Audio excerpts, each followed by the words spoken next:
Oi, gente, tudo bem?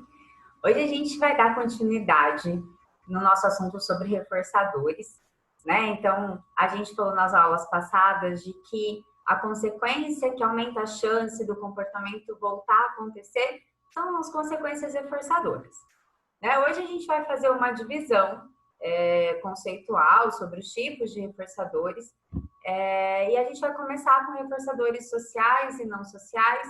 A gente vai dar uma pincelada em reforçadores naturais e arbitrários. E depois na live a gente vai falar um pouquinho sobre reforçadores condicionados e incondicionados, certo? Para que então que a gente precisa saber quem é que são os reforçadores do nosso comportamento? Quando a gente sabe o porquê a gente emite determinado comportamento, a gente consegue aumentar esse comportamento na nossa vida, diminuir esse comportamento na nossa vida, né, diminuir os indesejáveis e tal. E a gente consegue, então, pensar em outros reforçadores para outros comportamentos, tá? Então, só para a nível de curiosidade, a gente não consegue reforçar uma pessoa inteira, né? Mas a gente reforça um comportamento dela em específico. Então, a gente pode ser que para cada comportamento que a gente emita tenhamos um reforçador diferente, tá bom? Então, a gente começa com os reforçadores sociais. Vamos seguir Moreira e Medeiros nesse início, para falar, então, quem são esses reforçadores sociais? Eles são consequências, são pessoas que, de alguma maneira, validam o nosso comportamento. Né? Eu emito um comportamento e alguém fala ou faz alguma coisa, uma pessoa, então, por isso, um reforçador social, ele faz alguma coisa que aumenta a chance do meu comportamento voltar a acontecer. Então, sei lá, se eu falo alguma coisa e alguém, como consequência, fala para mim, nossa, que legal isso que você está falando, né? Então, aumenta a chance de eu falar sobre esse comportamento, de eu ter esse comportamento, de falar sobre esse assunto, de falar com essa pessoa. Então, um muito bem, um parabéns, um muito obrigada, alguns gestos, né? Quando alguém faz assim, ou quando alguém mexe a cabeça, né? Quando alguém sorri para a gente. Então, algumas consequências reforçadoras que aumentam a chance da gente fazer isso de novo. Ou quando a gente faz alguma coisa, recebe um carinho, recebe um abraço. Então, consequências reforçadoras sociais. E a gente tem aquelas que são não sociais, que não dependem de outra pessoa. Então, a gente emite um comportamento e a consequência é algo que acontece no ambiente e que não necessita de pessoas para aumentar a chance desse comportamento voltar a acontecer. Então, por exemplo, eu aperto o interruptor da luz e a luz, o lugar se ilumina, né? Eu ligo a máquina de lavar roupa e ela começa a funcionar. Computador, ar-condicionado, né? Então, ligar o carro, eu viro a chave e a consequência de virar a chave é ter o carro ligado. Então, são consequências não sociais, mas que acabam aumentando também a chance do meu comportamento acontecer. A gente tem outros tipos de divisão de reforçadores. São os reforçadores naturais e reforçadores arbitrários. E aqui está a grande pulga atrás da orelha aí dos nossos procedimentos em análise do comportamento. Então, vamos começar falando de reforçadores naturais. Né? São aqueles reforçadores que eu emito um comportamento e a consequência desse comportamento, ela aumenta já a chance de eu fazer isso de novo. Ela tem uma consequência natural, não programada, né? Então eu faço um bolo e aí o meu bolo fica muito bom. Então, um bolo ficar muito bom é uma consequência natural do comportamento de fazer bolo. Eu não sei, vocês tocam algum instrumento musical?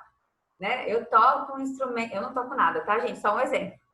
Tocar um instrumento musical pelo prazer que a música traz é um reforçador natural para o comportamento de tocar, certo? Então, reforçadores naturais são produtos diretos do nosso comportamento e eles aumentam a chance da gente emitir de novo.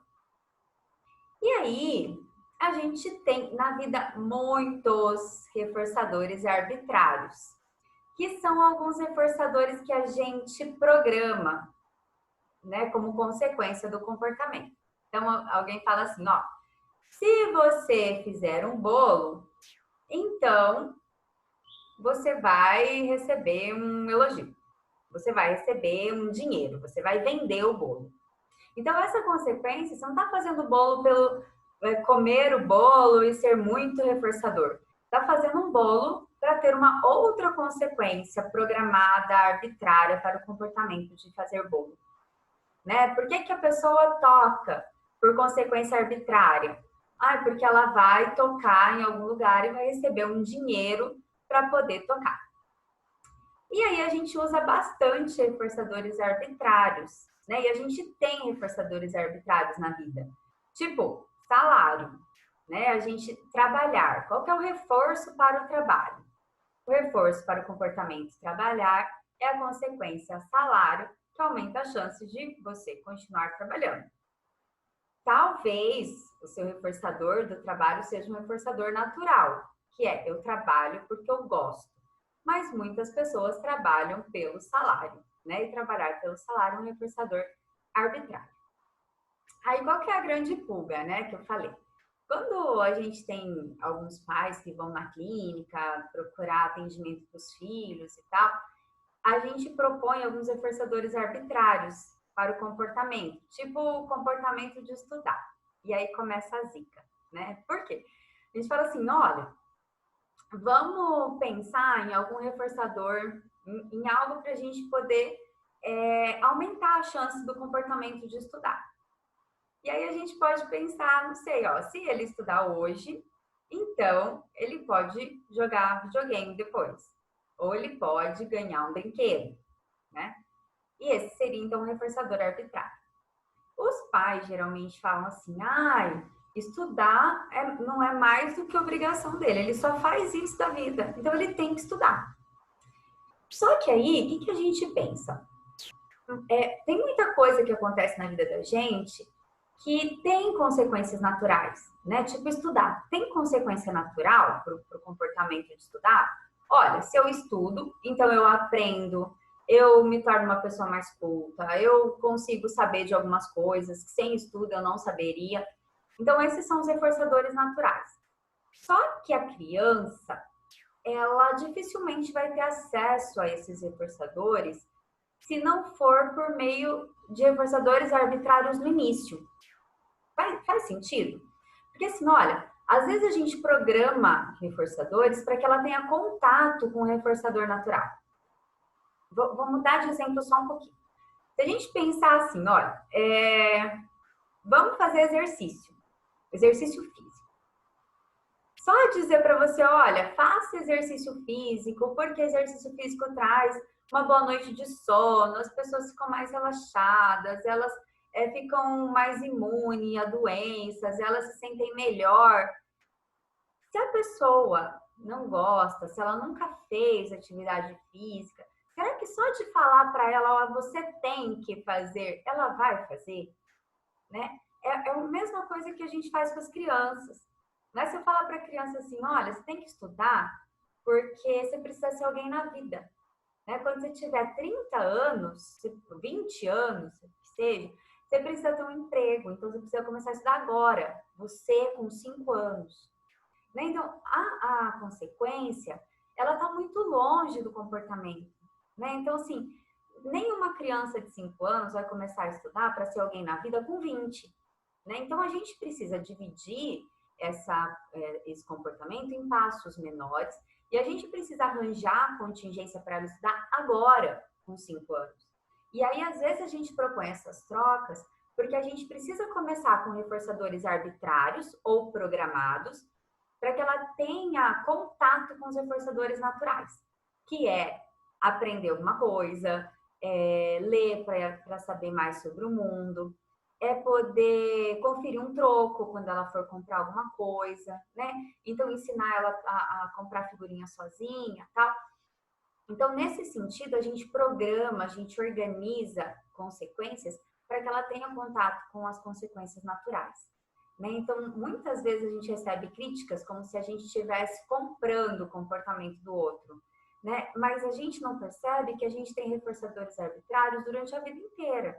né? A gente tem reforçadores arbitrários para tudo, né? Por exemplo, no comportamento de estudar, a gente está falando de notas, são reforçadores arbitrários, né? A gente está falando de parabéns, de estrelinhas, né? São todos reforçadores arbitrários para o comportamento de estudar, para que a pessoa possa ter contato com esse comportamento e depois de um tempo que o comportamento de estudar seja mantido pelas contingências naturais, né? Assim como leitura, né? Tem muita gente que começa a ler pelo arbitrário e depois se encanta com aquilo e começa a ler pelo reforçador natural que a leitura traz, tá? Então, esse arranjo de contingências arbitrárias, ele pode ser feito para tudo, né? Se a gente pensar no exercício físico, para quem não faz, pode se organizar nesse sentido. Olha, se eu fizer exercício, então eu vou poder ter um reforçador muito grande depois, né? Eu vou poder, sei, comer um doce que eu gosto. E se eu não for, eu não vou, né? E aí eu me permito ter contato com as contingências naturais, né? Então eu me permito ter a sensação de bem-estar. E se eu conseguir manter isso durante um tempo, né? A gente fala que em média 6 meses, tem pessoas que falam que hábitos vêm em 21 dias. Eu não sei dizer ao certo qual o tempo disso tudo, mas a gente sabe que um comportamento, se ele é reforçado por muito tempo, e aí depois a gente pode fazer esses arranjos de reforçadores, ele tende a se manter na nossa vida, né? A ser um hábito, e a gente começa a fazê-lo pelos reforçadores naturais. Tá? Então, a nossa ideia é sempre, quando necessário, fornecer reforçadores arbitrários para que a pessoa tenha contato com aqueles que são reforçadores naturais. Certo? É isso que eu queria falar um pouquinho para vocês. Só para a gente, então, falar um pouquinho de outras coisas na live, a gente vai falar de reforçadores incondicionados e reforçadores condicionados, que é um pouco do que a gente já viu lá no pareamento, né, lá no condicionamento clássico, mas a gente vai dar uma retomada nisso, trazendo para os reforçadores. Certo? Vejo vocês, então, na live daqui a pouquinho. Um beijo e até!